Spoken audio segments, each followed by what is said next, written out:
upo huku?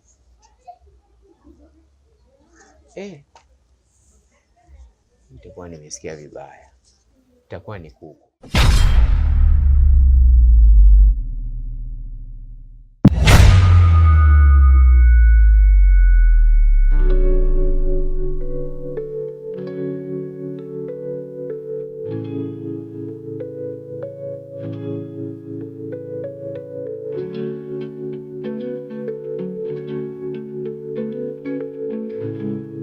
Wewe, kulikoni huku nyuma?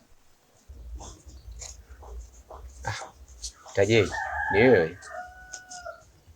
Nilikuwa nasikia kama kuna watu huko, ndo nikaja, lakini nilisikia vibaya. Itakuwa ni kuku. Kwa hiyo siku hizo ushakuwa mbwa, kwamba ukisikia tu mchakacho unakuja. Kwanza nilikwambia nini wewe swala kutoka? Samahani, maana nilikuwa sijui kama nakosea. Kuba babako, samani yako inabadilisha nini? Inaleta hela? Inaleta shibe? Haya basi ilete chips sasa hizi. Lakini mke wangu... Koma, nisikize nikwambie. Umemrusha ndege, banda liko wazi. Haya, nakaa chini. Lete unga, lete mboga. Nataka kupika, njaa inaniuma. Maana natoka kwenda kutafuta, unanifuata mpaka ofisini. Haya sasa, bosi kanuna na kazi nimefukuzwa. Unamaanisha nini? Nyamaza, kwani hujui ulichokifanya?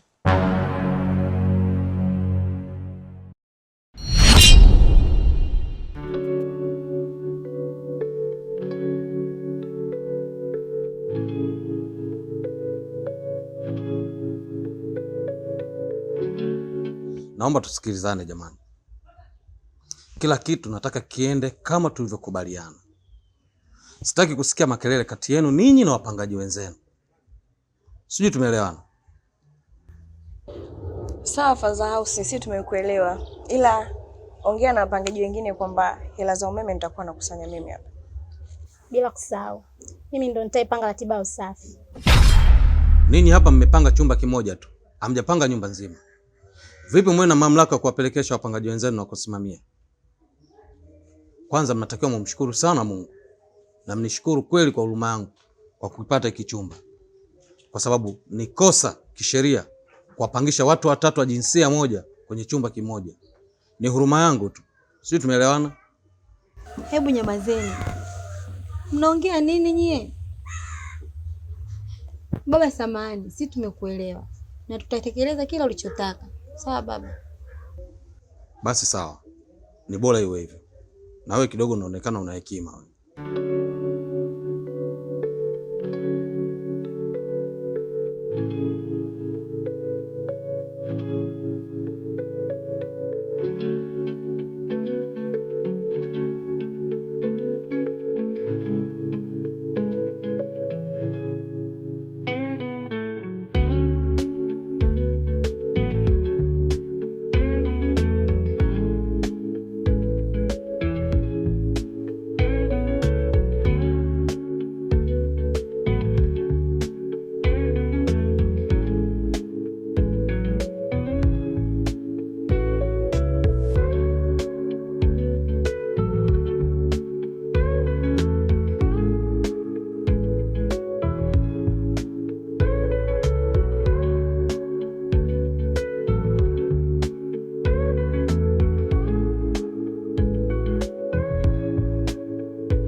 fanya haraka maana nimetoroka shule. Natakiwa nirudi.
Kapela.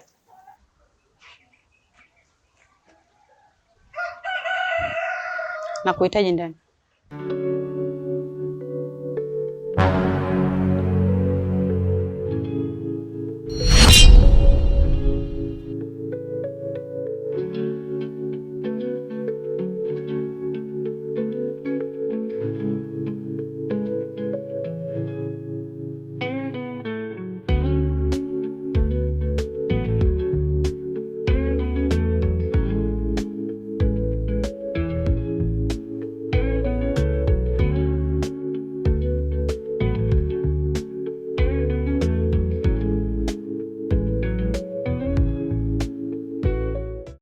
Kwa hiyo unasubiri nikuletee au?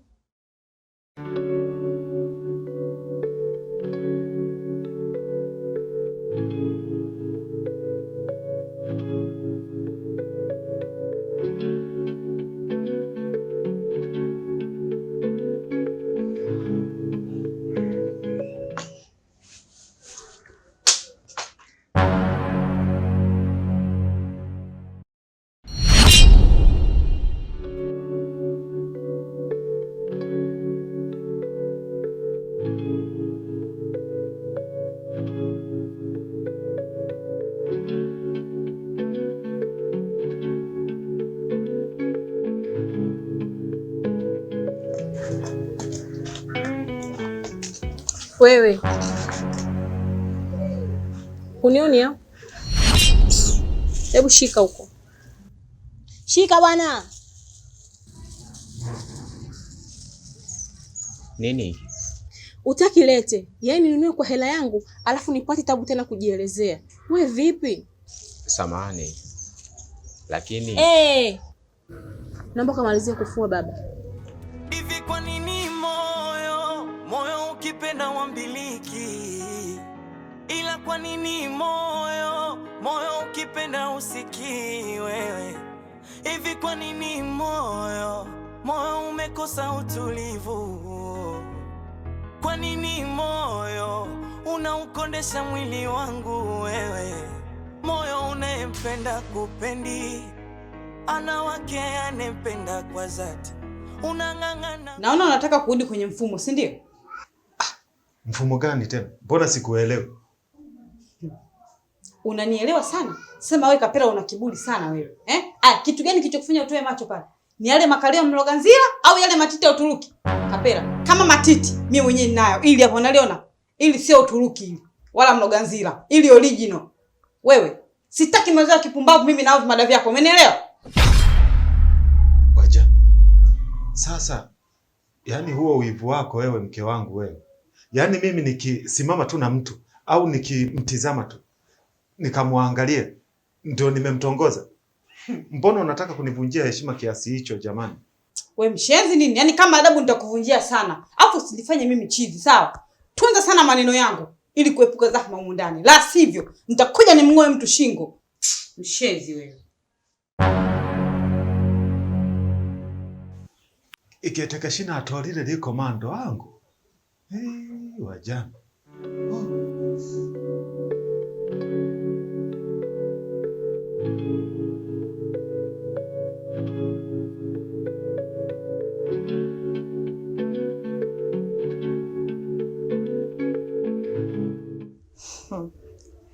Kumbe humu ndani tunaweza tukaanza biashara. Wewe tena. Nani uliyemuona kumfanyia biashara? Nyumba kubwa hii. Kuna kibantamu kimejichanganya hapo nje. Nimekitega mara moja tu, kimejaa kwenye mfumo. Kimechukua namba? Bado, ila taratibu ataingia kwenye 18 zangu. Fanya chapu sasa kabla hajaingia kwenye mitego yangu. Hilo limeisha. Haya, tunakula nini leo?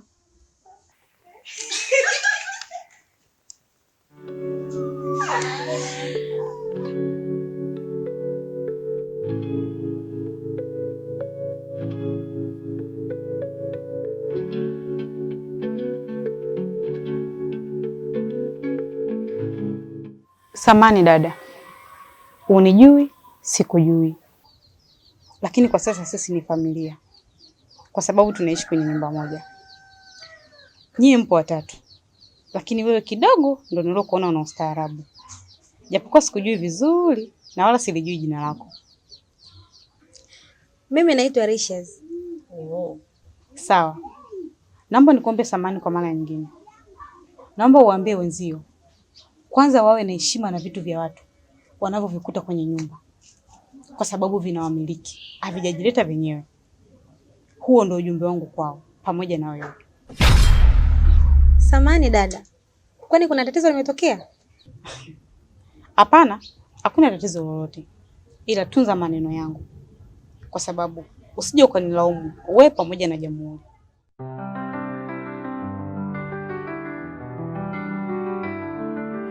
Nimenyamaza, moyo wangu hauna sauti, machozi yamekuwa mto bila ukuta wa kujizuia.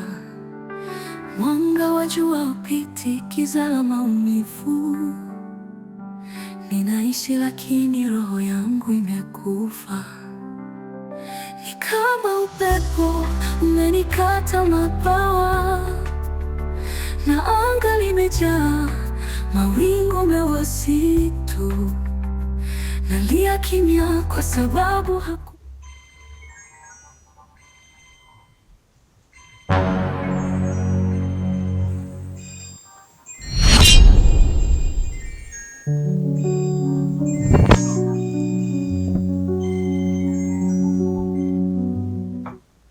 Chuchu, ina maana una simu na unashindwa kuniambia? Ndiyo, alininunulia mama. Aya, sawa. Na nani wanapiga? Nahisi atakuwa ni mama. Kalete simu tuone kama kweli ni mama yako.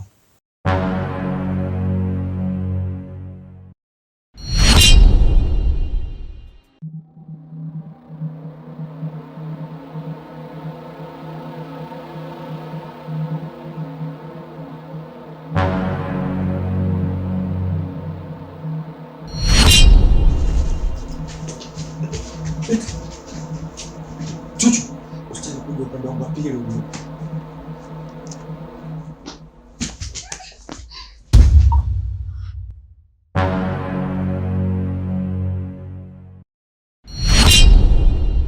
Chuchu. Chuchu. Chuchu. Chuchu. Chuchu. Chuchu, amka. Chuchu. Chuchu. We Chuchu we. Chuchu. Chuchu. Chuchu. Chuchu. Moyo umekalia mingi misumali, ishara tosha soni afadhali. Ni bora nife tu niende mbali, au nijitenge na walimwengu. Moyo Chuchu.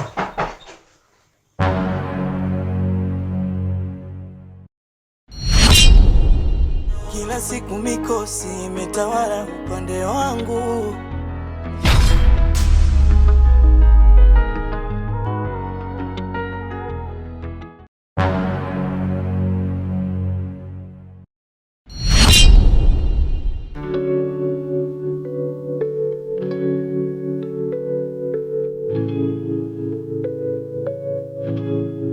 Vipi?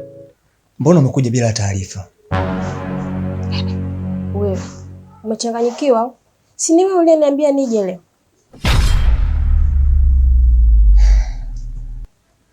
Samahani sana mpenzi wangu, nilikuwa tayari nishajisahau. Sawa. Vipi, mbona jasho linakutoka? Ulikuwa unafua? Hapana, nilikuwa nafanya usafi wa ndani. Si unajua tena, mara kuinama mara kuinuka, lazima usweti. Oh, basi pumzika mfalme wangu. Maliki yako nimekuja. Nitamalizia hizi kazi zilizobakia. Na ninavyokujua, umefanya kazi zote, ila vyombo na chooni utakuwa bado. Au unabisha? Yaani uko chooni ndio sehemu ya kwanza kabisa nilipoanza napo. Kuko kusafi kabisa. Sawa. Kwani mimi nabishana na wewe? Nitaenda kuhakikisha. Ngoja nianze na vyombo kwanza.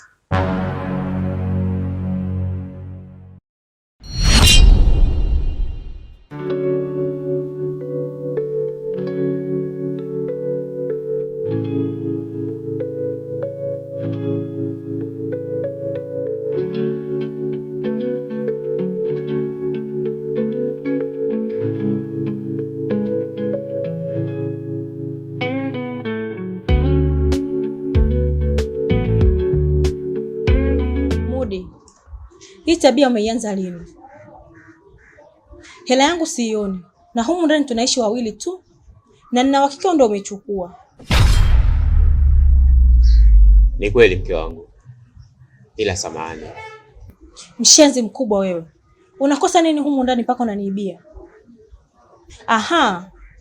Kumbe wewe uoni, lakini pesa unaziona. Wewe ni mchawi, shetani au kigagula? Sasa nisikilize. Hiyo hela uliochukua ikulishe, ikuvishe, ikufulia mwezi mzima. Mbwa mkubwa wewe. Muone, mwizi mkubwa wewe. Unalia nini? Si unafiki huo? Nisilie mimi nilioibiwa, unalia wewe ulienda kutumia kwa starehe zako. Unajua mimi hela nazitoa wapi? Nilitaka nipumzike leo, ila ngoja niipeleke wakaiweke ili nikuletee uibe tena. Ishara tosha, soni afadhali. Ni bora nife tu niende mbali, au nijitenge na walimwengu. Moyo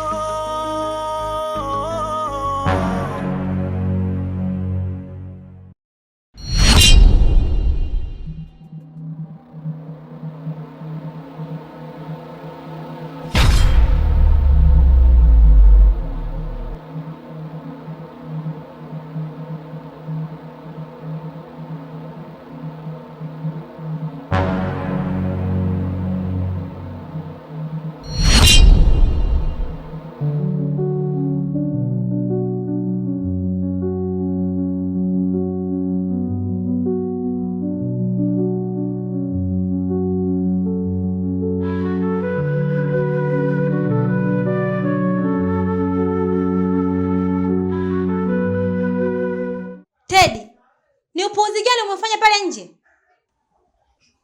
Biashara matangazo. Alafu usinipangie namna ya kuishi. Kila mtu zimemleta njaa zake mjini hapa. Hata kama haukutakiwa kufanya vile. Yule ni mume wa mtu. Wenzako wanaiba mbali wanakimbilia nyumbani. Wao wanaiba nyumbani watakimbilia wapi? Haya sasa. Mke wake angekukuta pale angekwaje? Bwana hebu nipishe. Mke bongo, mume akiwa ndani. Akitoka nje ni mali ya umma. Chezea mimi wewe. Tena atajaa tu kwenye mfumo wangu.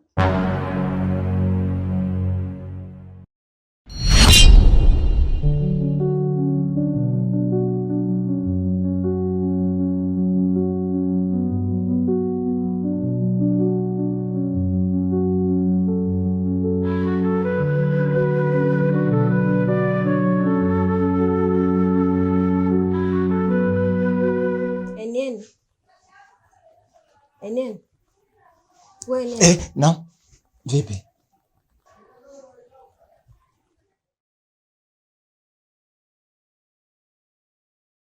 Wewe vipi? Mbona kama uko sawa? Kuna tatizo kwani? Maana toka nimefika sikuelewi. Niambie mpenzi wangu. Wewe ndo ubavu wangu. Nani mwingine utaenda kumwambia matatizo yako kama sio mimi? Hakuna tatizo lolote lile. Mbona mimi niko sawa kabisa? Au ujio wangu uje kufurahisha? Maana hata hisia na mimi hauna. Basi sawa. Uja mimi nikaoge niondoke. Hapana. Bomba limeharibika tokea jana usiku.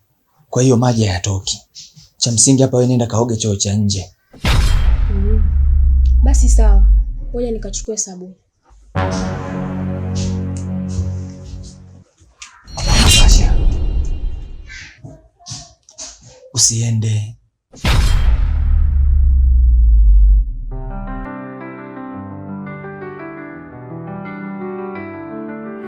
Imenyamaza moyo wangu hauna sauti.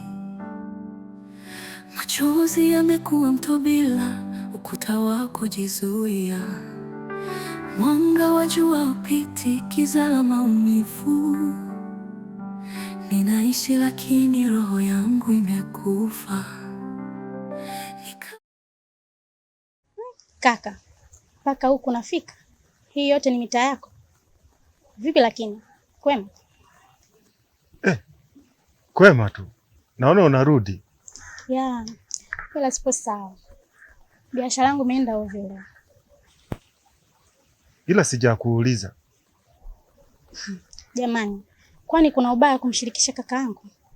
Basi sawa, tuachane nayo. Ndugu zangu umeona huko? Wapo pale nyumbani. Ngoja mimi nikuache. Hebu subiri. Mbona una haraka hivyo? Basi sawa. Tubadilishane mawasiliano. Mimi sioni kama kuna haja ya kubadilishana namba, kwa sababu wote tunakaa nyumba moja. Kukiwa na tatizo ni rahisi tu kuonana. Kwani blaza, kipi usichokielewa hapo? Hebu nicholee namba baba.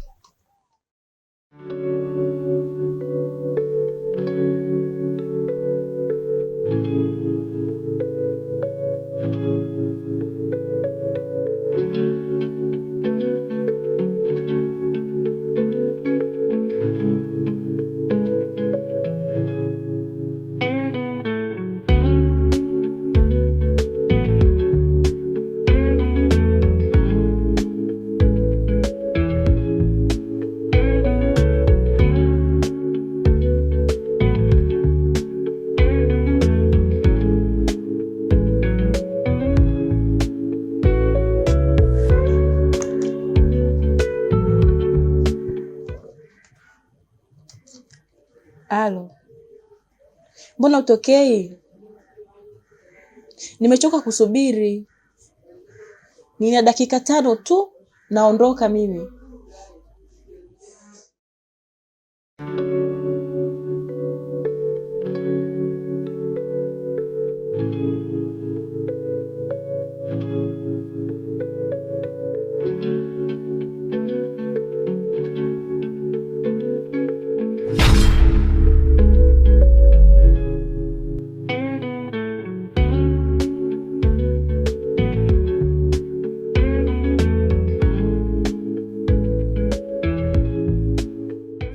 Ni kweli mke wangu, ila samahani. Mshenzi mkubwa wewe. Unakosa nini humu ndani mpaka unaniibia? Aha. Kumbe wewe uoni, lakini pesa unaziona. Wewe ni mchawi, shetani au kigagula? Sasa nisikilize. Hiyo hela uliochukua ikulishe, ikuvishe, ikufulia mwezi mzima. Mbwa mkubwa wewe.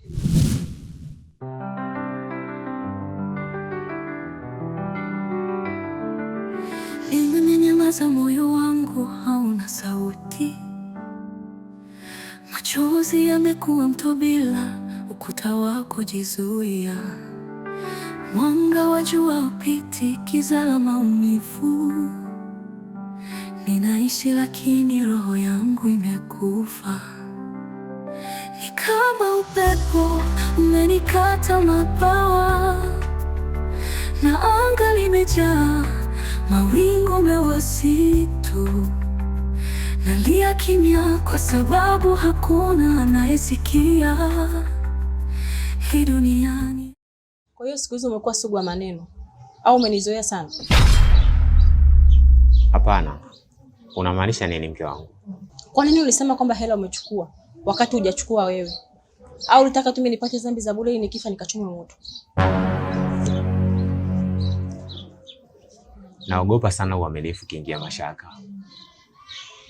Muda mwingine kuilinda amani ni bora kuliko kutaka kuthibitisha hoja. Hata ningesema sijachukua, bado ungeamini mimi ndiye niliochukua. Sababu humu ndani tunaishi wawili tu.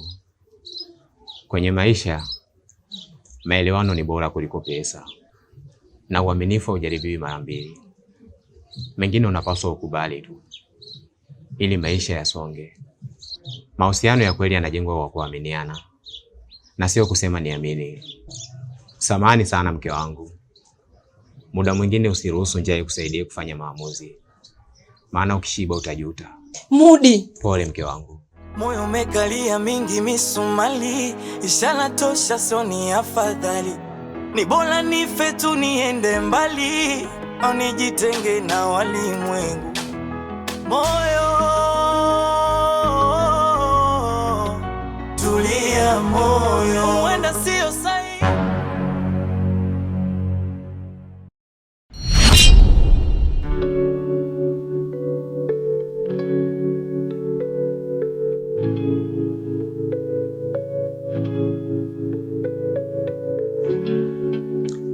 Oya nye, geukeni tuongee basi.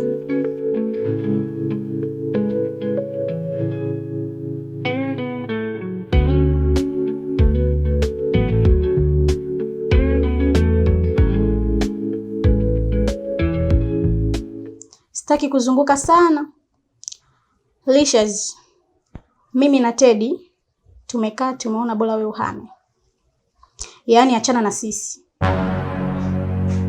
Yaani kwa kifupi hatukutaki kwenye crew yetu. Wewe kama vipi, angalia tu metikasi yako. Mbona siwaelewi?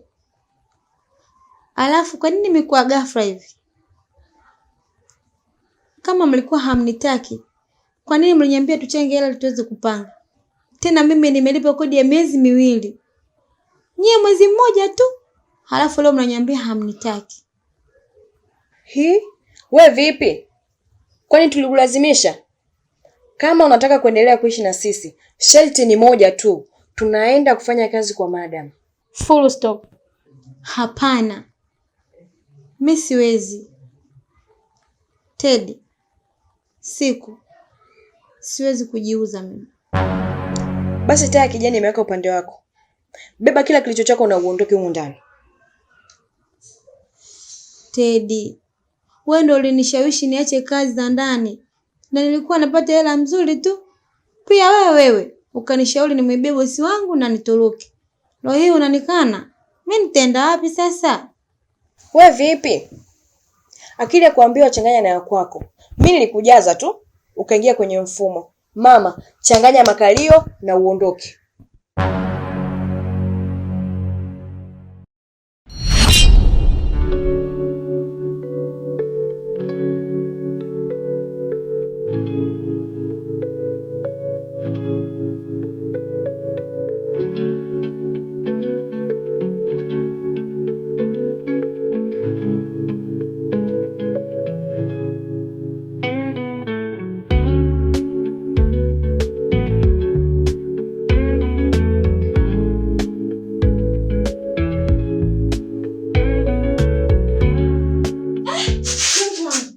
Sasha, mbona umeingia bila kupiga hodi?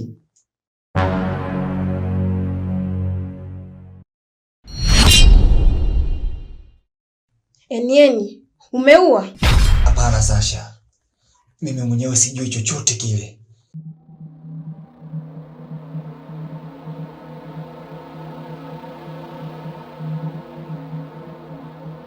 Sasha, unaenda wapi sasa? Niache niondoke kwetu. Hapana Sasha. Nahitaji msaada wako kwa sasa. Please. Siwezi kumpa msaada Mruani. Niache. Sasha usiondoke na kuomba.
Mbona umejibanza hapa unalia? Kuna tatizo gani? Hamna kitu, kawaida tu. Wajabu. Haiwezi kuwa kawaida. Yaani unalia alafu iwe kawaida. Sijawahi kuona furaha ya namna hii. Hebu niambie una tatizo gani? Ingekuwa vyema ungeondoka na ukaniacha kabla mkeo haja kukuta hapa. Usijali kuhusu mke wangu. Hayupo, ameenda kazini. Hebu futa haya machozi uniambie.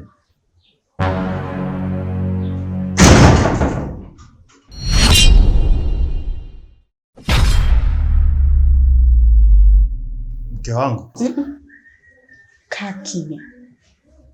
Wewe.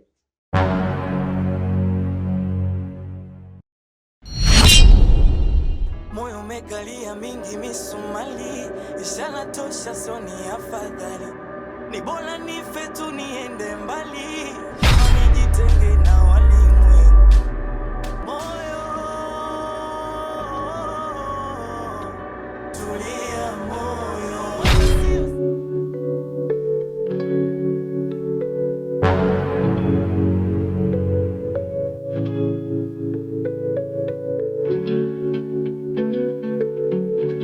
uliniambia unaitwa Alicious. Nikakuona mstaarabu sana. Nikakufuata na kukueleza juu ya uchafu wanaofanya marafiki zako. Kumbe nilikuwa natwanga maji kwenye kinu. Yaani mimi niko juu naezeka bati, wewe uko chini unaharibu keki, si ndio? Hivi mnashindwa kutoka nje kutafuta mabwana zenu mpaka mume wangu? Niliamua kujitafutia kibonzo changu kwa sababu sitaki stress na wadada, sitaki kugombana na wadada, lakini bado mnamng'ang'ania. Ana kitu gani special huyo? Huyo vitu vyake special ni kwa ajili yangu mimi, sio kwa ajili yenu nyinyi. Sasa ngoja nimtoe hayo macho, alafu nione kama mtakuja kutamba pande zangu. Ina maana mimi ni mbaya kiasi hicho? Hebu twende tukaongelee chumbani, mke wangu. Mjalana mkubwa wewe, malaya sogodo wewe. Naongea na wewe, unaongea na huyu? Lakini dada, Koma kama ulivyokuwa maziwa la mamako. Unaniita dada? Nimezaliwa na wewe tumbo moja? Kitovu changu unakijua? Kitovu changu unakijua? Sina udugu na wewe, sikujui wala sikufahamu. Mama, kwetu Morogoro. Sawa? Hizo dada zako naomba zikome kwangu. Sina udugu na mtu kama wewe mimi. Sawa. Najua ni ngumu kunielewa. Na sijui hata nianzie wapi ili unielewe. Ila unachokiwaza wewe kwenye akili yangu hakipo kabisa. Dada yangu, sio rahisi kuamini maneno yangu. Ila unaweza kukaa na huu ujumbe wangu kama utakupendeza. Usizibe njia ya mtu leo kwa sababu haujui kesho utapita wapi.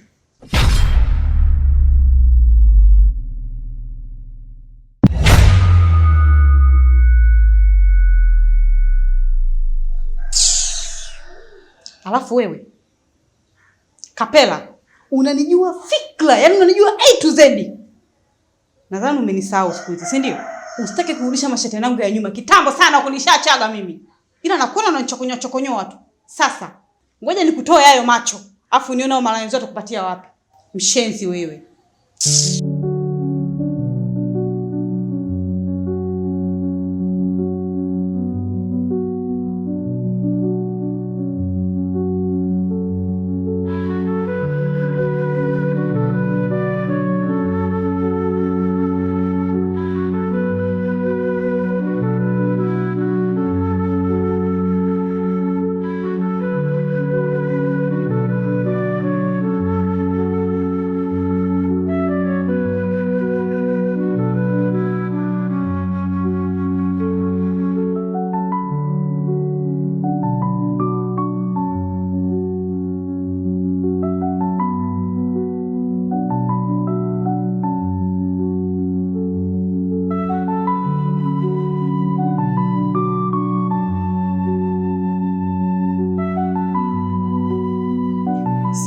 nifanyeje? Shut up. Nimetumia gharama kubwa sana kufanya harusi, lakini sioni matokeo ya kile ninachokitarajia. Sijakupeleka pale ukaloe mapenzi. Kumbuka kazi iliyokupeleka Tajei. Nina mwezi 1.5 tu toka nifunge ndoa. Unatosha sana kukamilisha jambo lako. Tajei, unajisahaulisha eh? Nilikuondoa kwenye kitengo cha madada wanaojiuza, nikakupeleka kule ili ukamilishe jambo langu. Kipi kinatia uzito? Lakini madam, wewe ndio umeniambia nisiwe na haraka. Leo tena unaona mimi nachelewa. Nisikilize nikwambie. Sina muda wa kupoteza. Kinyume na hapo, utazirudisha gharama zangu. Si unanijua mimi ni nani eh? Najua afande. Oho, cheza na akili yangu.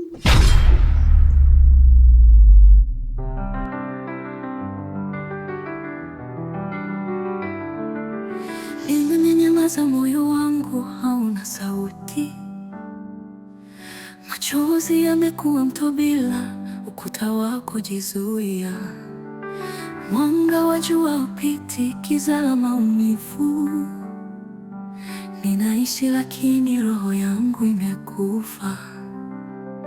Ni kama upepo umenikata mabawa, na anga limejaa mawingu meusitu. Nalia kimya kwa sababu hakuna anayesikia. Hii dunia ni ya kivuli bila rangi wala nuru.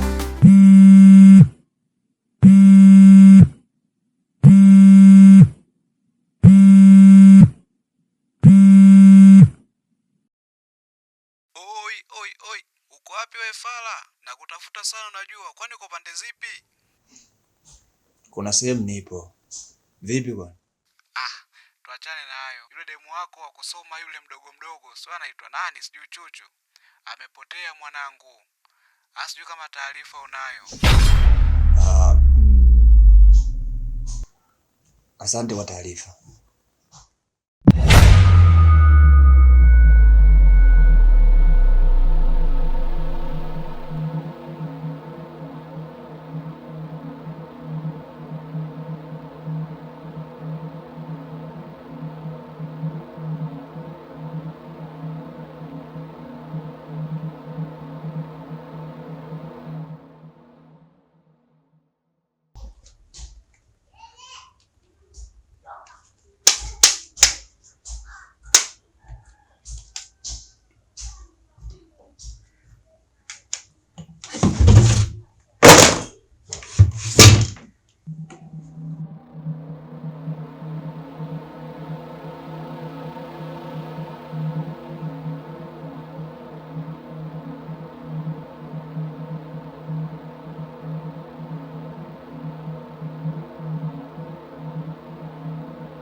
Dokumenti zote mimi ninazo. Nilikuwa nawasubiri nyinyi tu.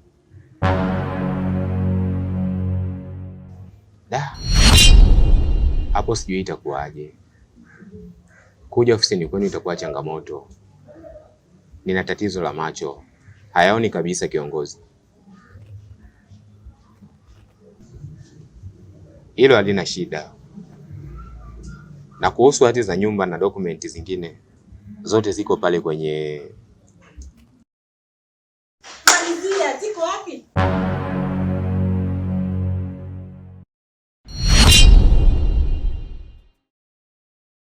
Haya, nani ulikuwa unaongea naye? Ni mwanasheria wangu, lakini pia ni meneja wa benki. Nahitaji nichukue mkopo wa kiasi kadhaa. Nataka ninunue pikipiki au bajaji ili uweze kutusaidia hapa nyumbani, mke wangu. Kwa hiyo huo mkopo ndio unataka kuweka dhamana nyumba? Wewe una hamu ya kutapeliwa eh? Hapana, namwamini huyu ni kama ndugu yangu. Kweli mifala haiishi duniani. Yaani unaacha kunigea mimi hizo hati na hizo dokumenti zingine, nikaufuatilia huo mkopo, unaamini watu wa nje kuliko hata mimi mkeo. Hapana mke wangu. Huyu ni mwanasheria tofauti na wewe. Na inavyoonekana hiyo hati haiko humu ndani eh?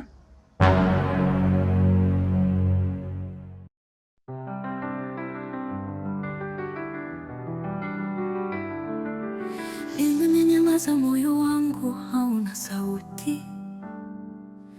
Machozi yamekuwa tu bila ukuta wa kujizuia. Mwanga wa jua upiti kiza. Teddy, mbona unaingia na mwanaume? Yange nikuta nimelala vibaya. Umemaliza? Toka nje. Ndio tumefikia huko. Jamani. Mbona mambo yanakuwa mengi? Mpaka ndege yapeperuke. Nimekwambia toka nje. Moyo umekalia mingi misumali, ishara tosha soni afadhali. Ni bora nife tu niende mbali, au nijitenge na walimwengu. Moyo. Haya. Nipe hiyo hela ya guest. Hela ipi tena? Kwani si nimesha kulipa? We vipi? Yaani unikanyage bure kwenye chumba changu? Jiangalie. Siipeleki pale mpaka ulipe.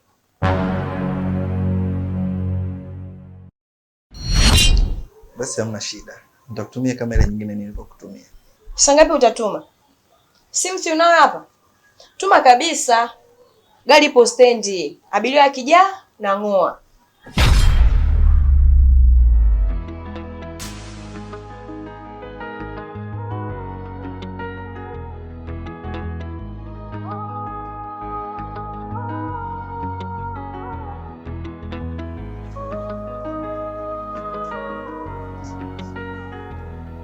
Mwanao anaitwa nani? Anaitwa Lili.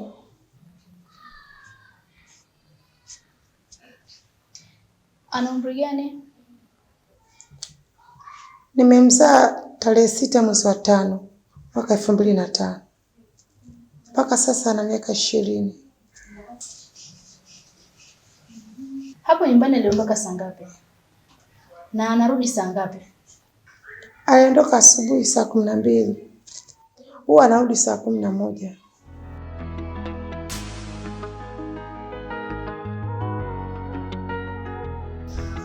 Okay. Kwanza nikutoe hofu. Kwa nguvu ya serikali kupitia jeshi la polisi, mwanao atapatikana. Kwa hiyo kuanzia sasa, hili jambo lipo kwenye mikono ya polisi. Wewe rudi nyumbani. Kama tutahitaji ushirikiano wako, tutakupa taarifa. Sawa afande. Nashukuru sana.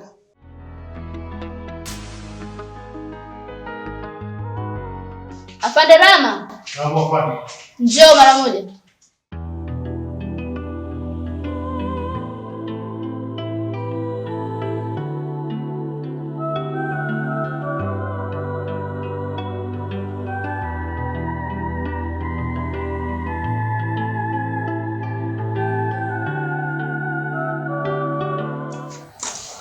Siku. Naomba tuongee.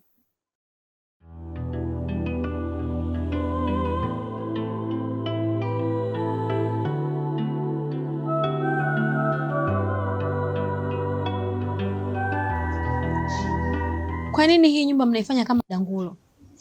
Kila kukicha mnaingiza wanaume. Hivi? Kwani gesti hamna? Ona sasa. Mwenzako yupo ndani na mwanaume, wewe tena unakuja na mwanaume. Siku. Hivi majirani wanatutazamaje sisi? Kote umeanza vizuri. Ila hapo kwenye majirani ndio umeharibu. Kwa hiyo wewe unaishi kuangalia watu, si ndio? Haya. Hawa watu unaowahofia wanakulisha? Wanakulipia kodi? Au wanakuhifadhi kwao? Nisikilize wewe. Kupanga ni kuchagua. Safi. Ila kuwa makini na machaguzi yako, kwa sababu hata 6 inaweza kuwa 9. Inaangalika tu na engoloka. Sio 6 tu. Hata 7 inaweza kuwa helo. Ngoja uingie kwenye mfumo. Moyo umekalia mingi misumali, ishara tosha soni afadhali. Ni bora nife tu niende mbali, au nijitenge na walimwengu. Moyo tulia, moyo huenda sio sahihi muda.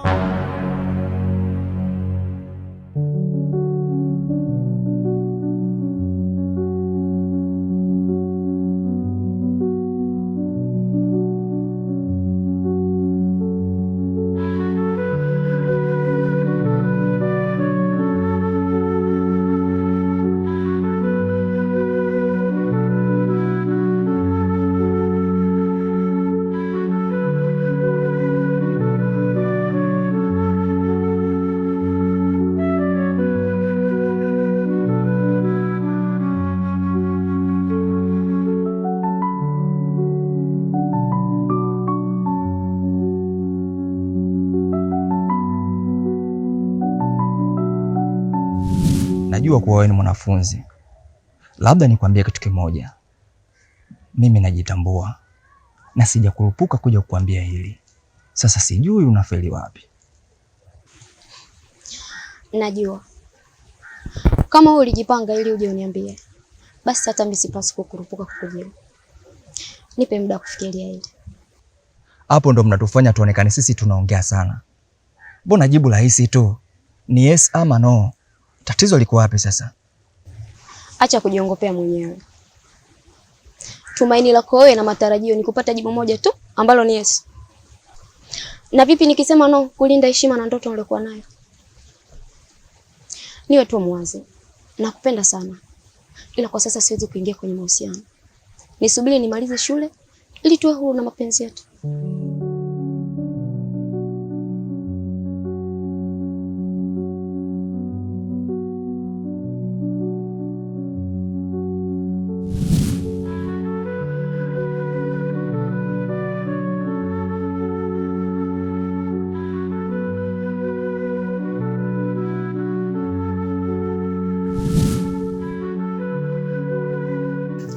Nilikwambia ukutaka kunielewa.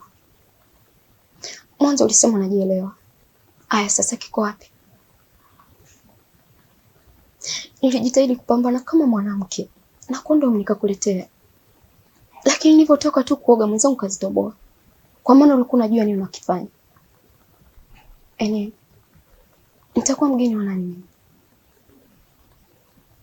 Jamii itanichukuliaje?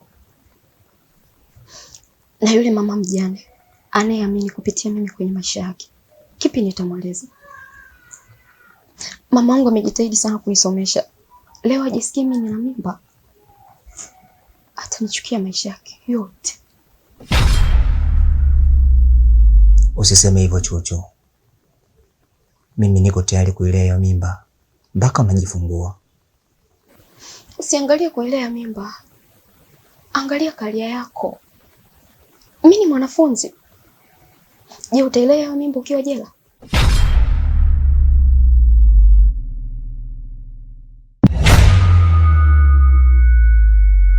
Nakuamini. Na nakupenda sana.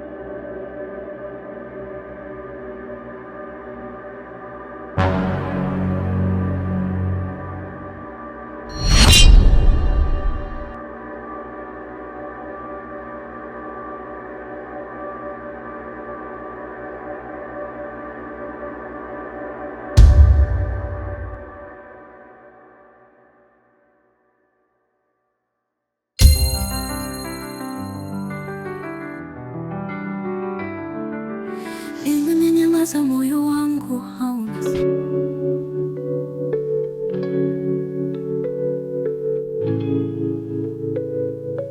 Enieni, kwa nini umenifunga?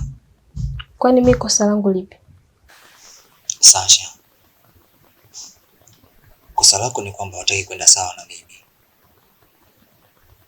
Unataka nikuache alafu uende uko nje ukoropoke, si ndio?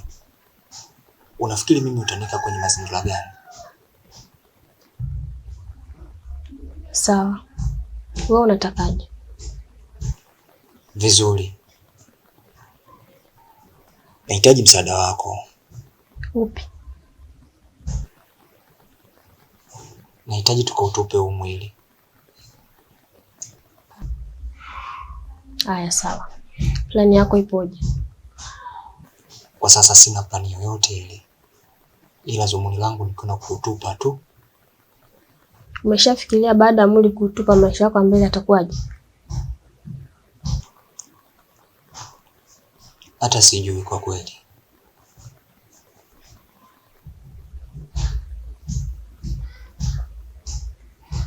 Sawa.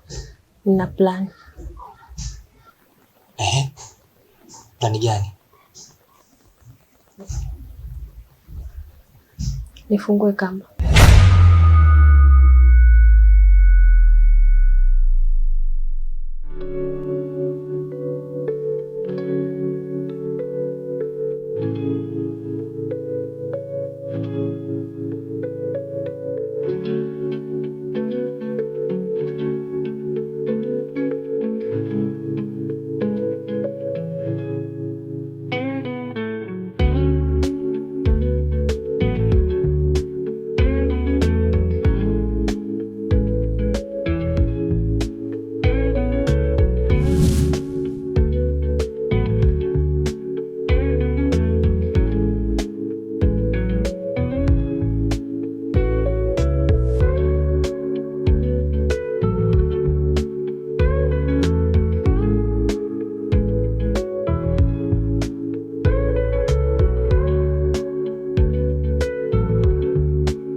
Vipi mamangu?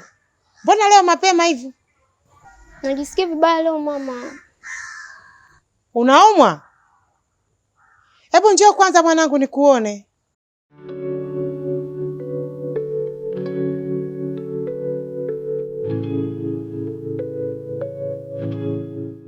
Mwanangu. Umechemka kweli mwanangu. Ila we mbishi. Nilikwambia tangu asubuhi usiende ili tuende hospitali. Haya nenda basi kabadilishe nguo tuende hospitali. Mama. Bila hata kula. Hizo dawa sintalewa. Mimi nilijua hautakula. Maana wagonjwa huwa wanachagua chakula, mara maziwa, mara anataka chipsi, mara ice cream. Kumbe unataka kula. Haya mwanangu nenda mezani kachukue chakula.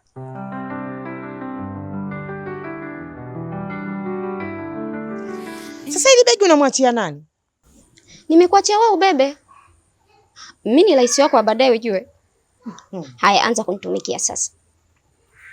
Wewe hautaki hapo baadaye nije nikuteue mkurugenzi wa BOT. Yaani wewe mjinga kweli wewe. Unanigeuza mimi kama bibi yako sio?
Hauna mshenzi mkubwa wewe.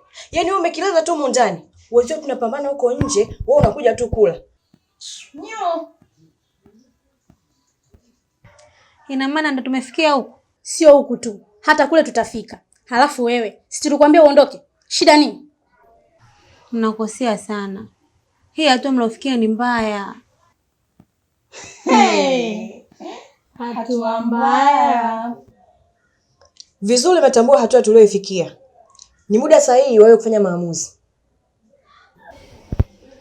Hamjui mlitendalo. Naombea kwa Mwenyezi Mungu. Amin. Machozi yamekuwa mto bila ukuta wako jizuia. Mwanga wa jua upiti, giza la maumivu. Ninaishi lakini roho yangu imekuwa. Mbona umekuja mikono mitupu? Samahani, ila nimekuja na habari mpya. Ipi? Hati ya nyumba na dokumenti zipo kwa mwanasheria wake. Nani amekupa hizi taarifa? Anataka kwenda kuchukua mkopo na Zamana kaeka nyumba. Nimemwona kwa macho yangu anamkabidhi hati na dokumenti zingine. Mpaka sasa naona umeshindwa kuifanya kazi yangu. Uliruhusu vipi mpaka hati ikatoka mikononi mwake? Kwani huyo mwanasheria unamjua? Anaitwa Dominic. Alisoma chuo cha sheria George Mission kilichopo USA, lakini pia ni meneja wa benki kubwa hapa Tanzania. Umefanya makosa makubwa sana kuruhusu hati iende kwenye mikono ya huyu mtu. Kwa hiyo tunafanyaje? Inabidi tuje na mpango mpya. Upi? Unaonekana kuna mengi magumu unayapitia, lakini unajaribu tu kunificha. Hebu jaribu kushare na mimi yaliyo moyoni mwako, japo hata kwa dakika hii, dakika moja tu. Inawezekana kweli kuna magumu unayapitia, lakini wewe sio mtu sahihi kuelezea changamoto zangu. Endegereka geshi babe wajami. Hebu unajua usikihukumu kitabu kwa kava lake la nje. Wakati mwingine wanaweka picha ili kuvutia biashara. Ndiyo maana kwenye kopo la sumu kuna picha ya panya pale, lakini haionekani kama amekufa, anaonekana yupo hai, lakini inatangazwa sumu, na ile sumu bado hajaila, ila akiila anakufa. Simwamini mtu yeyote, kwa sababu niliowaamini ndo wananifanya mimi naishi hivi leo. Sikiliza nikwambie kakaangu, kosa nililolifanya katika maisha ni kukataa uhalisia na kukubali kuishi katika nadharia. Kichwa changu kimebeba maumivu makubwa na majuto, ila hekima ya Mwenyezi Mungu ndio inanifanya naishi mpaka sasa hivi. Samani kakaangu, kitabu cha historia ya maisha yangu ni kikubwa sana, huwezi kukimaliza kwa siku moja. Nikutakia mchana mwema. Lisha, endegereka geshi. Hebu nisikilize vizuri. Mbona unaondoka hatujamaliza hata kuongea? What do you need? I need you. Why do you need me? I don't know. Kwa sababu tu you are like a coconut banana around the pool bar. You are so beautiful. Hiyo ni kurasa moja tu, bado 1999 ili ukamilisha hadithi ya historia ya maisha yangu. Je, tunaweza kumaliza kwa kusimama? Moyo umekalia mingi misumali, ishara tosha soni afadhali. Wajami, kweli hatuwezi kumaliza kwa kusimama. Ni lazima tuwe tumekaa au tumelala. I will find you wherever babe. Kanike kasoga soga kawiza. Moyo umekalia mingi misumali, ishara tosha soni afadhali. Ni bora nife tu niende mbali, au nijitenge na walimwengu. Tunatakiwa tupate kiloba, na maanisha kikubwa. Tunakipata wapi? Dukani. Ataenda nani sasa? Mimi nitaenda.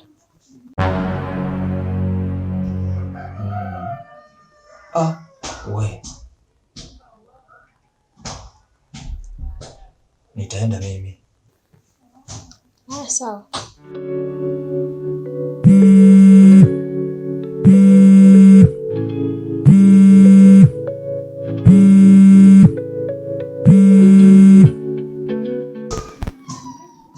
Oye nini? Upo wapi wewe? Unajua swala demu wako limekuwa kubwa. Leo siku ya pili hajaonekana na polisi wametanda kote wanamtafuta. Au subiri nije hapo geto tuongee vizuri. Usije. Mimi sipo. Eni, nimekwisha mimi. Hapana Sasha. Hakuna kitu chochote kibaya kitakachokukuta. Niamini mimi. Nahisi kuchanganyikiwa. Mungu, nitoe kwenye huu mtihani. Moyo umekalia mingi misumali, ishara tosha soni afadhali. Ni bora nife tu niende mbali, nijitenge na walimwengu. Leo kuna jambo nataka tuongee. Mudi, mimi ni mkeo. Narudia tena. Mimi ni mkeo wa ndoa. Sasa, mbona unafanya mambo bila kunishirikisha? Yaani mimi nakuwa kupewa taarifa kama mtu wa nje. Kwa nini unafanya hivi lakini mume wangu? Tajei, ni wewe? Naweza kuwa zaidi ya hivi kama tutaenda sawa. Mudi, wewe huoni? Mbona unakuwa unafanya mambo makubwa hivi bila kunishirikisha? Unawezaje kumwamini mtu tu na ukampa hati ya nyumba? Ulishinda kuniambia mke wangu, hati hii hapa, fuatilia mkopo. Hivi unaona umefanya kitu sahihi? Tajei, mpaka mimi kuishi ndani ya hii nyumba ni kwa ajili ya Dominic. Alisimama na mimi katika nyakati ngumu kuipigania hii nyumba ibaki kwenye mikono yangu. Sasa kama huyo mtu angekuwa mbaya, si angenidhulumu kipindi hicho? Na kuomba niamini mke wangu, lakini pia tumwamini Dominic. Naona amani unaenda kuipoteza. Nilipanga niongee na wewe kikawaida sana leo, ila naona tembo anaenda kutema bungo. Hivi wewe mbwa, niongee nini unielewe? Au mpaka utapeliwa ndio utajua Tajei alikuwa anaongea kitu cha maana? Lakini mke wangu. Kimya! Dominic, kama yeye ni msaada, mbona sijawahi kuona analeta kilo ya unga hapa? Nisikilize Mudi. No reform, no peace. Kama unataka maelewano, kachukue hati na uniletee. Moyo umekalia mingi misumali, ishara tosha soni afadhali.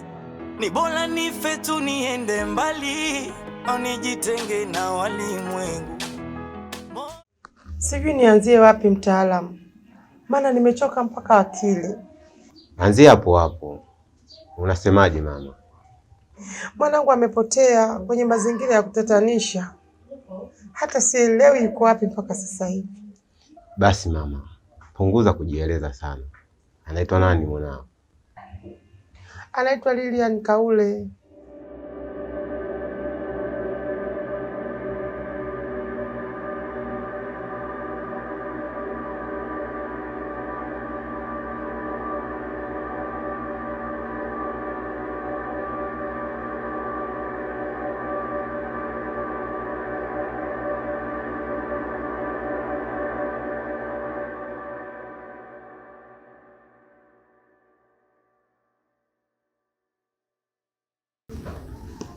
Mama, kwa macho ya binadamu anaonekana amefariki, ila kwa jicho la tatu anaonekana bado yupo hai, ila amebakisha siku 2 tu ya kuishi. Bado sijakuelewa mganga, unamaanisha nini?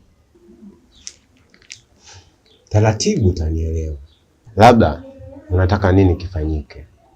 Aletwe mzike mwenyewe au aonekane akiwa mzima? Mganga, mwanangu mimi hajafa, ni amepotea tu.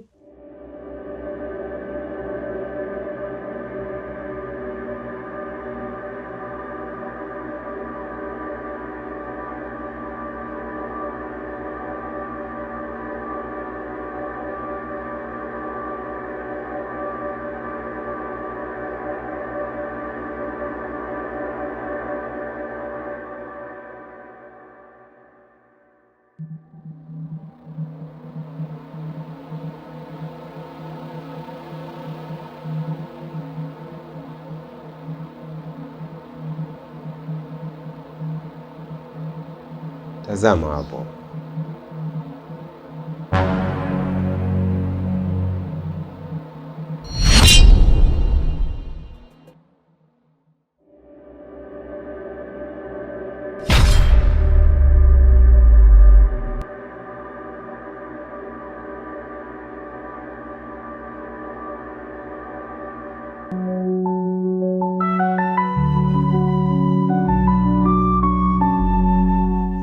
Mimi nadhani muda tayari ushafika.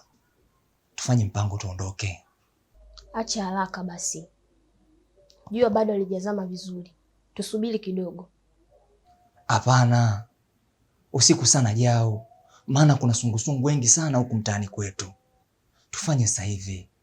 Acha kujitoa akili wewe. Unadhani naenda kutupa takataka? Ni mtu kwanza. Umeshawaza unambebaje au unakurupuka tu? Sitaki uniingize kwenye matatizo. Sawa. Kwa hiyo tusubiri mpaka saa ngapi? Ndio kwanza saa 1 hii. Tusubiri mpaka ifike saa 5. Hapo njia itakuwa nyeupe, hakuna mtu yoyote atakayetusumbua. Sawa. Basi acha niende nikamfunge kabisa. Haya sawa.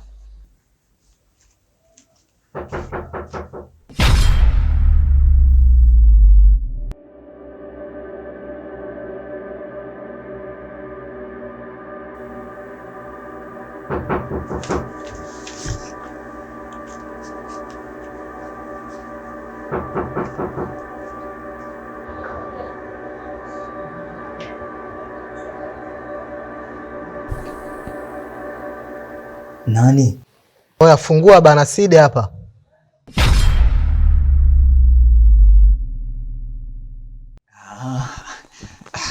Familia.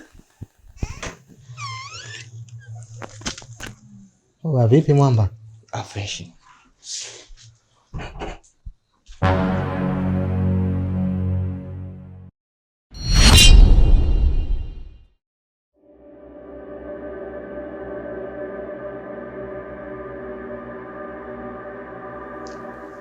Vipi Shem? Safi. Nafikiri kama vile nimeingilia show, niwaache kidogo. Amna rafiki yangu Side. Wewe unaweza kuzungumza tu kilichokuleta.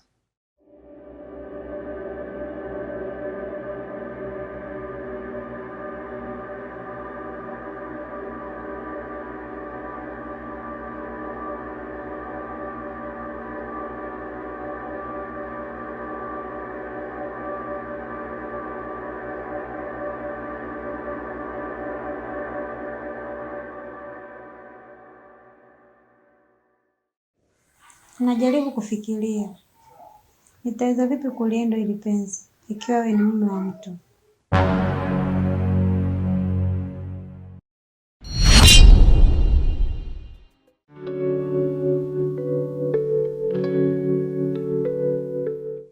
Kapela, ulichokitaka kwangu umekipata.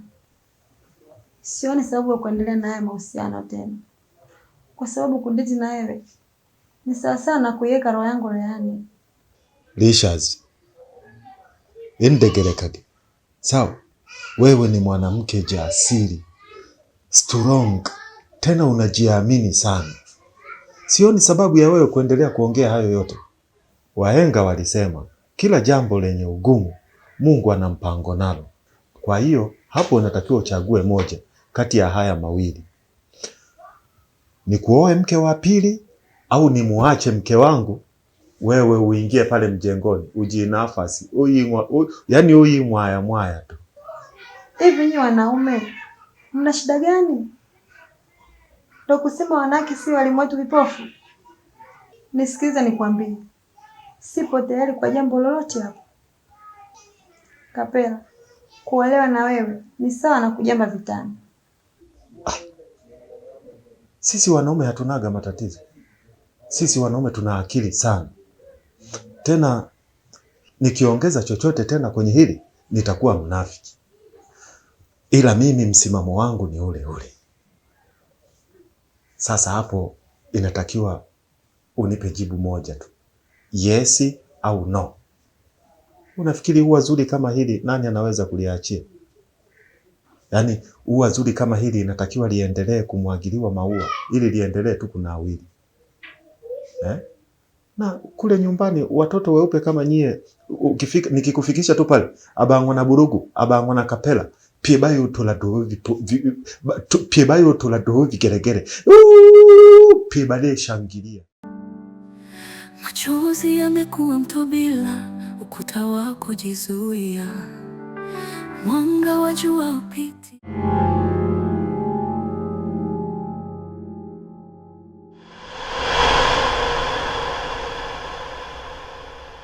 Ulichokiona sio ndoto, ni ukweli. Kwa sasa hutakiwi kujiuliza ni kufanya maamuzi tu. Kipi nifanye? Kwanza mwanao hajarogwa. Haya ni maisha yake ya ujana yaliyomfanya aingie kwenye hili tatizo. Na maana gani mganga? Kwanza tulifanikishe hili, alafu maana yangu utaielewa baadaye. Nitakacho kusaidia kwa sasa kujua sehemu alipo. Ila angalizo, hautaki kuongea na mtu mpaka unafika nyumbani. Sawa. Nashukuru mganga.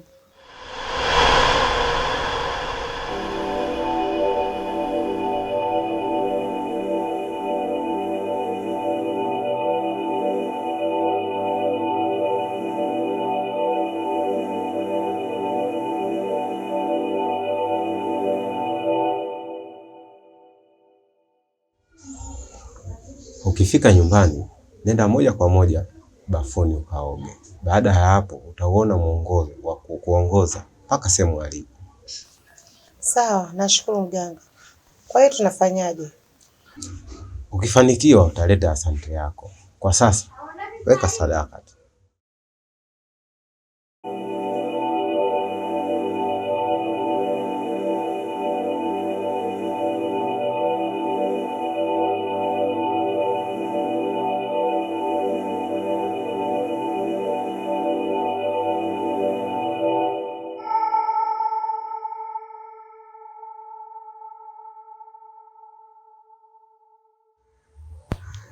Huyo ndo Queen unayemfahamu.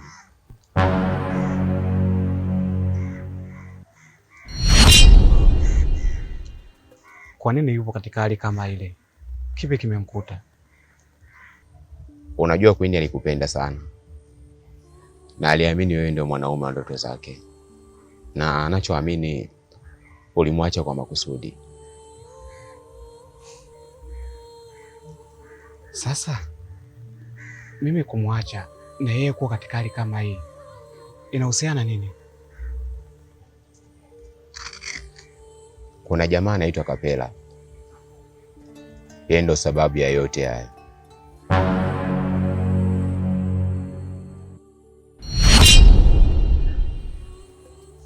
Ni nani huyo? Na kwa nini awe sababu? Huyo alikuwa mbadala wako.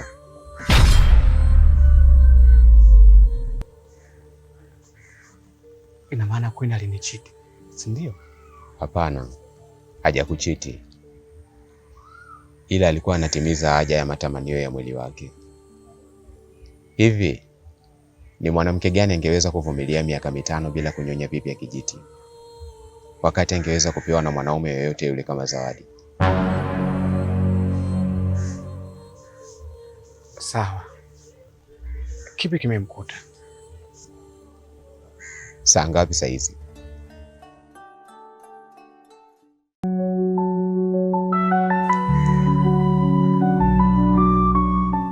Saa 7 mchana.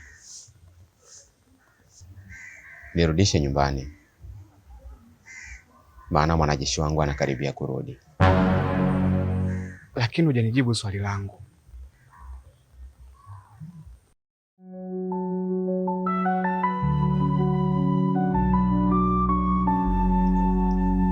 Inahitajika hekima na busara, pia utulivu na unyenyekevu.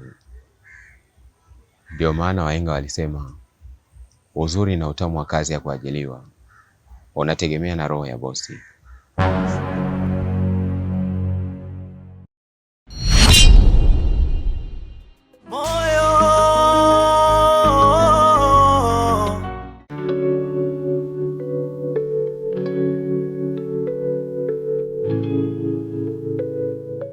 Wewe.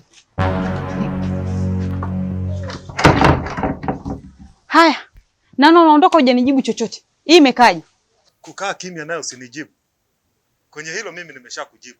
Sidhani kama kuna jibu jingine unaweza ukalipata. Hivi Kapela unajitambua kweli wewe? Sasa haya majibu leo nijibu mimi. Msubiri mwenye nyumba yako akija umjibu hivyo hivyo. Kapela, mbona umebadilika sana wewe? Au hivyo visichana vyako ndio vimekuingiza kwenye mfumo ambao hata ueleweki? Nadhani unanijua vizuri sana. Ila ningependa zaidi ukawataarifu na wachezi wenzio hao ili wapate kunijua. Leka getuja. Naona unaanza kuvuka mipaka na kunivunjia heshima, si ndio? Sijavuka na sijavunja, ila nakwambia ukweli, tunadaiwa kodi huu mwezi wa 3 au kwa sababu mwenye nyumba akija hapa kukuti wewe? Nijibu, kwa sababu kukuti wewe? Kapela, nimekutetea sana, nimekutetea vya kutosha. Mwisho wa siku unaonekana mimi muongo. Jamani, hivi mimi nilikutuma au kukuagiza ukafanya hicho ulichokifanya? Mimi mwenyewe naweza kufanya hicho ulichokifanya. Sasa kama umechoka kukaa hapa emidangu elengwa aje, unaweza ukaondoka ukaenda huko wanakoendaga. Olenigwa. We! Igama Kapela. Kabasha. Mayo! Salalo! Nenda! Na mwenye nyumba akija kitoa vitu hapo ndio utajua hujui. Mshazi wewe. Hivi mimi leo niliokotwa.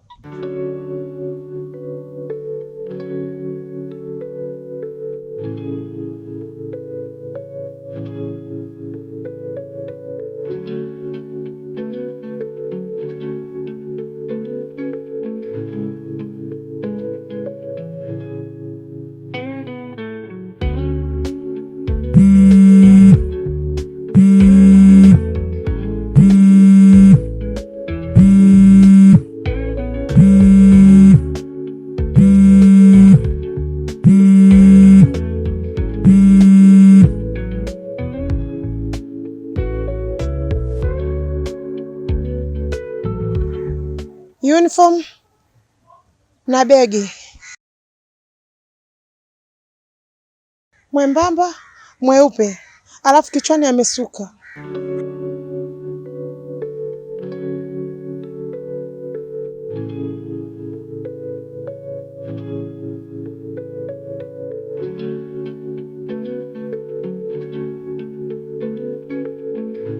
Siko, mimi ni binadamu.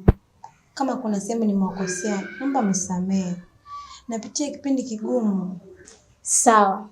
Tatizo lako hutaki kukubali mabadiliko. Licious, sio kila mchumia juani huria kivulini. Unamaanisha nini? Mimi sio kwamba napenda kujiuza. Kuna wakati ugumu wa maisha unatufanya tufanye vitu tusivyovipenda ili kulinda heshima kwa watu wanaotutegemea. Wewe kubali kufanya kazi na madam. Ila sio rahisi kama unavyofikiria. Hakuna jambo rahisi kwenye maisha isipokuwa ni kuthubutu. Hata nzi akiacha ujinga anaweza kutengeneza asali. Sawa, nitafanya kwa heshima yako. Ila nyamaza. Hayo mambo mengine ni acheni. Sawa, nakuelewa. Tunakula nini leo? Mimi tena. Sawa. Kuna Zuzu anaingiza hela hapo. Tunaenda kula kidari kipenzi.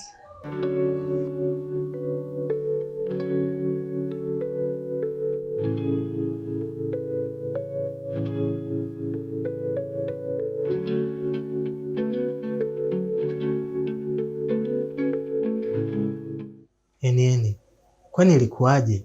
Ujue mpaka sasa hivi bado siamini.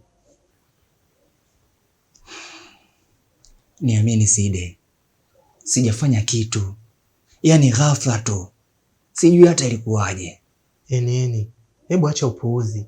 Mtu gani anakufa ghafla? Wewe umeua.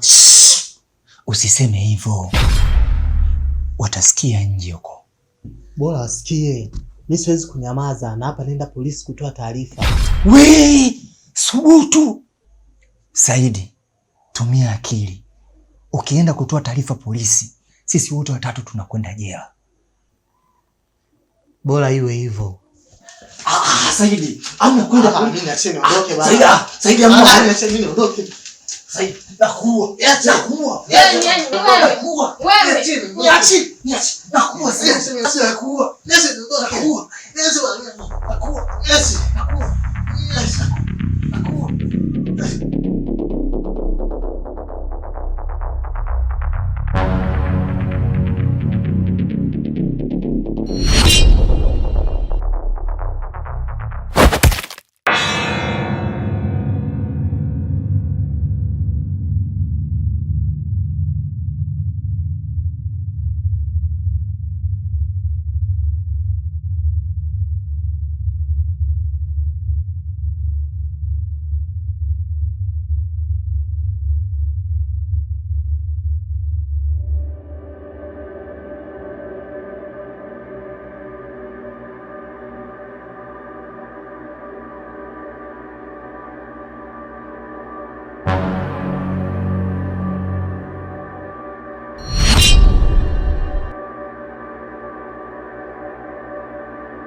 sina cha kupoteza, nahitaji jambo langu lifanikiwe.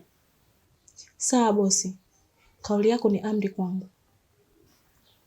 Mudi kwangu mtoto mdogo sana, na mpaka kufika hapa naona wazi kaichoka dunia. Madam, unamaanisha nini?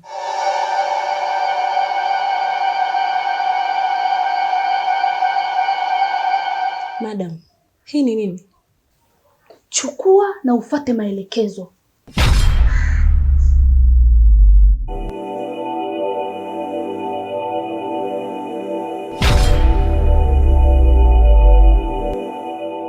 Nenda kamuue Mudi. Moyo umekalia mingi misumali, ishara tosha soni afadhali. Ni bora nife tu niende mbali, au nijitenge na walimwengu. Moyo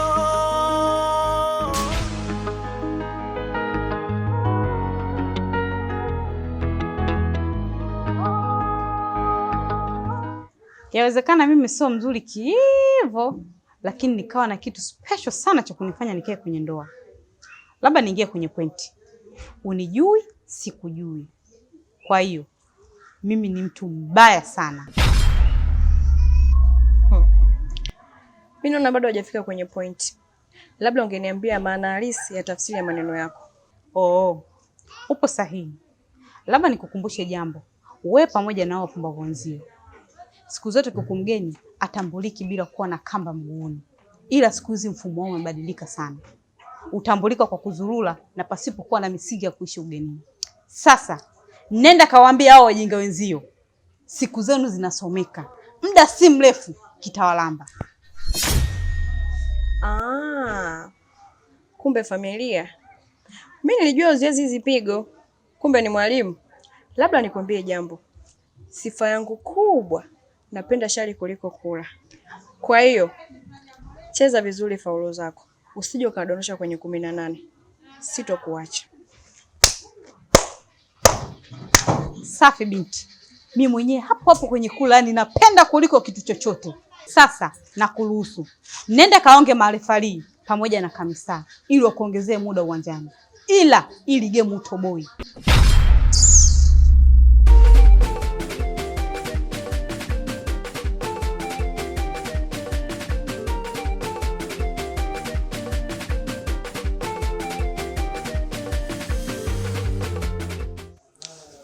Mchakato wa mwisho ulikuwa kwenda kutupa ule mwili, ila kwa sasa nimebadili mawazo. Una wazo gani jipya? Wewe uondoke, mimi nibaki, ila hiki chumba nataka nikichome moto. Hiyo itakuwa njia rahisi ya kupoteza ushahidi, na kila mtu atajitetea kwa upande wake kama litamfika. Wewe nahisi umechanganyikiwa, haupo sawa kichwani. Hilo ni wazo la kijinga. Halafu Eneni bado hajafa, anapumua yule. Siwezi kumuua rafiki yangu. Sasa shemeji, unafikiri tutakiepuka vipi hiki kikombe? Mimi naona kikombe ni chepesi tu. Kama ni kizito, bora tuimwage chai, tukibebe ikiwa kitupu kuliko kukivunja. Wewe ndezi kweli. Mimi naongea fakti, wewe unaleta habari za chai hapa. Shida yako umekosa hata dii moja ili unielewe. Kama vipi kila mmoja afanya anachokiona kipo sawa kwenye kichwa chake. Safi sana. Nimelipenda hilo wazo. Mimi nalipua chumba, naondoka. Wewe kama hutaki kutoka, utaungulia ukiwa umu. Sawa, hilo ni wazo lako. Ila wazo langu linahitaji muda na fikra ili kuweza kunusuru maisha ya rafiki yangu.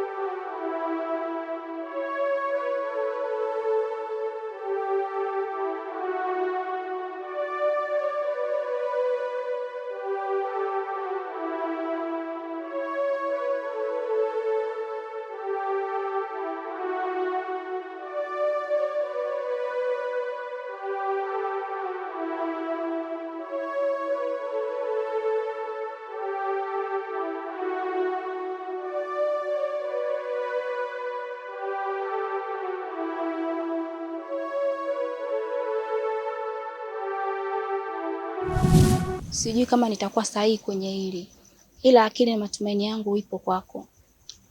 Haji, moyo wangu unakupenda sana, ila nafsi yangu inakataa. Queen, wewe ni mwanafunzi, bado miezi miwili tu umalize shule. Mimi sioni kama kuna tatizo juu ya hili. Sawa, ila haikuwa sababu ya wewe kufanya hiki ulichokifanya.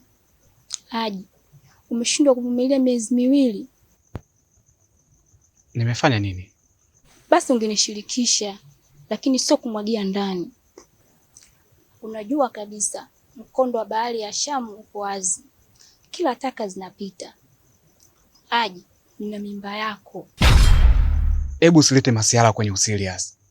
Haji, bora tungeanza kujadili tunafanyaje kuliko kuendelea kuaminishana na kati nilichokwambia ni kweli. Tatizo sio kujadili, tatizo shule. Queen, sina uhakika kama tutaweza kuliendo hilo. Unataka nifenyeje? Nitoe mimba nife? Kwa hiyo nikienda jela wote fly? Basi nikajinyonge, nife ili ukose vyote.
Hatua aliofikia ni mbaya, sijui hata nifanyeje.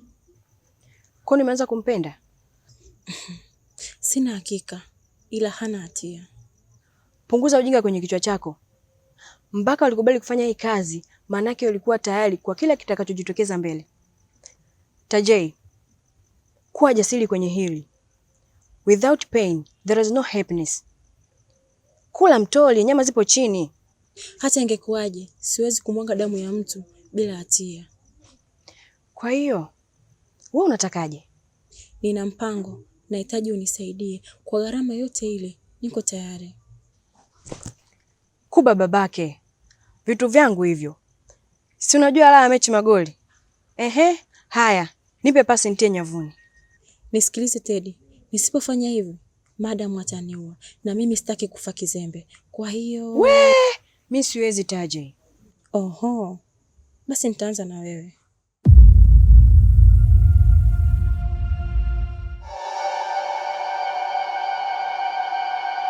Hapana. Hapana Tajay. Usinifanyie hivyo. Nipo tayari. Niambie chochote.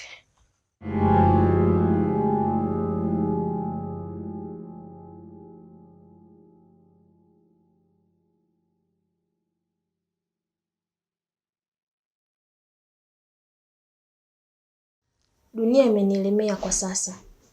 Ardhi na mbingu vyote vinanizomea. Sijui nifanye nini ili kunusuru hili janga.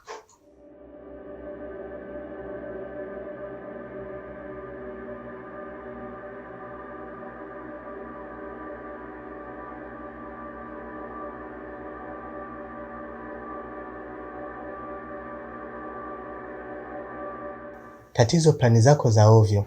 Hilo ungekuwa na mawazo mazuri, huu mzigo tungeugawanya. Kidogo wewe, kidogo mimi. We chizi kweli. Wewe umetoa plani gani nzuri? Umeshasema chizi. Natoaje plani nzuri? Nisikilize wewe. Hili swala ni kubwa. Usifanye vitu kitoto. We ni mwanaume, lakini kichwani kwako hakuna kitu. Unashindwa kutoa maamuzi ya kiume. Nisikilize shemeji. Achana na akili yako. Isikilize akili yangu. Na nakuahidi, humu ndani tutatoka na hakuna kitakachotufika. We muuaji. Unaongea ujinga tu. Kama una usingizi, panda kitandani ulale. Usubiri maskari waje kukamate. We mbuzi. usitake kuniambia umewasiliana na maaskari.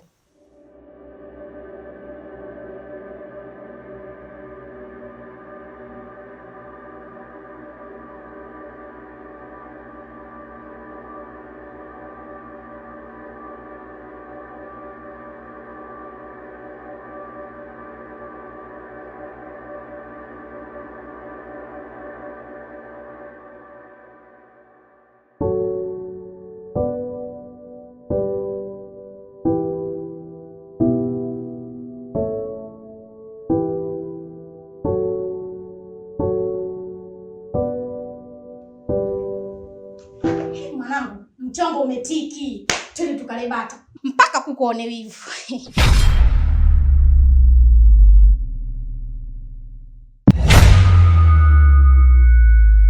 Teddy. Mbona upo hivyo bana? Hebu nyanyuka kaoge twende tukale bata.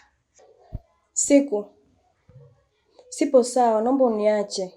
Usinivute. Twende bwana. Twende. Twende.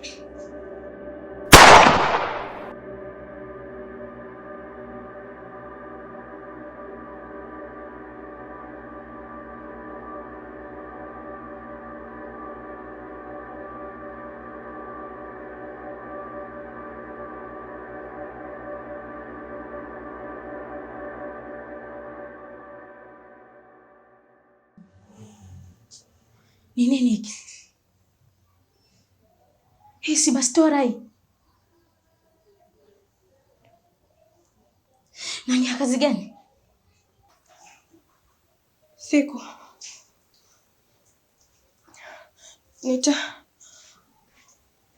Nitakwambia kila kitu.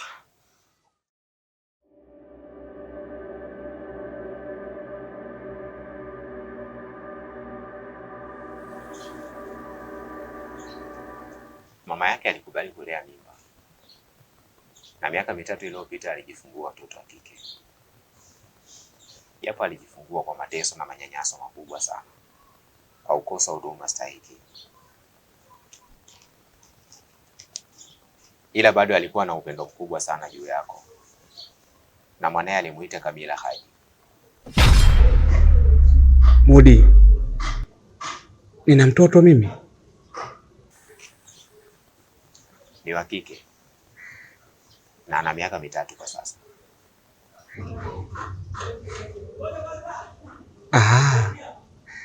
Huyo yuko wapi sasa?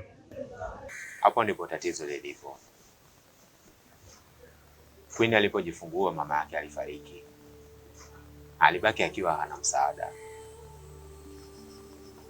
Akaanza udangaji akiwa na mtoto mdogo. Mwili wake ulikuwa ofisi. Alihakikisha mwanae anakula, anavaa. Ila siku moja alikutana na mtu anaitwa Kapela. Alimtongoza na kumwahidi atamuoa na atampangia chumba, ili hali Kapela alikuwa na mke. Hebu Mudi, ishia hapo hapo kwanza. Kwa nini haya mateso yote alikuwa anayapitia ulikuwa unayaona? Why haukumsaidia? Hard time no promise Haji. Chizi anachekesha akiwa mtoto wa jirani. Na ukiona mtu analalamika hajashiba msibani, ujue huyo msiba haumuhusu. Queen aliniambia niachane kabisa na maisha yake, akiamini mimi na wewe letu ni moja. Kwa hiyo Kamila yuko wapi? Mke wa Kapela aligundua mahusiano ya Queen na Kapela, na aliamua kwenda kwa mganga. Na kilichotokea ndio kile ambacho kinaonekana kwenye macho ya kila mtu kwa sasa. Kamila yupo kwenye kituo cha kulelea watoto yatima.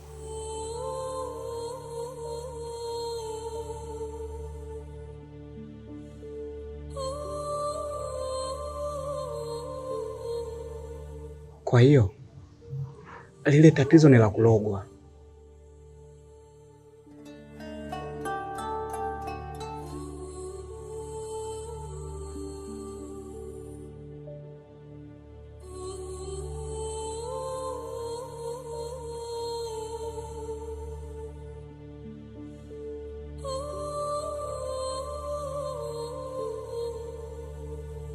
Kaka, sikujui nijui, ila kuna jambo nataka tuongee. Ninachoamini wewe umezaliwa na aliyekuzaa na kutegemea, ila kaka, mbona mnautumia uganga wenu kuumiza watu wasiokuwa na hatia? Mwanamke ni kiumbe dhaifu sana. Kama utalipokea kila anayokuletea mwanamke, unafikiri ulimwengu utabaki na nani blaza? Sijui kama ulidanganywa na Vicenti au na rushwa ya ngono. Umemtia uchizi mtoto wa watu ambaye alikuwa anapambania maisha yake. Hakuwahi kuja kukuomba hata 100 yako kaka. Kwa nini unapokuja hao watu msiwape ushauri kwanza? Wewe umekuja kunitisha au umekuja kunijaribu? Na kuomba uondoke sasa hivi. Nitakupoteza sekunde tu. Unaona sasa? Hapo ndo mnapopoteza sifa ya uganga wenu. Anko, wewe sio Mungu. Kitu pekee kinachoweza kutoa uhai wa mtu ni Allah aliye juu na sio wewe. Kwa nini usingetumia hekima tu kunijibu na sio kuanza kunitisha? Mimi siogopi kiumbe chochote kinachopumua kwenye ulimwengu. Itoshe kusema yule aliyemfanya anashinda majalalani anakula vilivyooza na wewe unakula vilivyonona. Mungu atalipa juu ya hili. Mimi nikutakia mchana mwema, ila jiandae, maana funza atoki bila pini.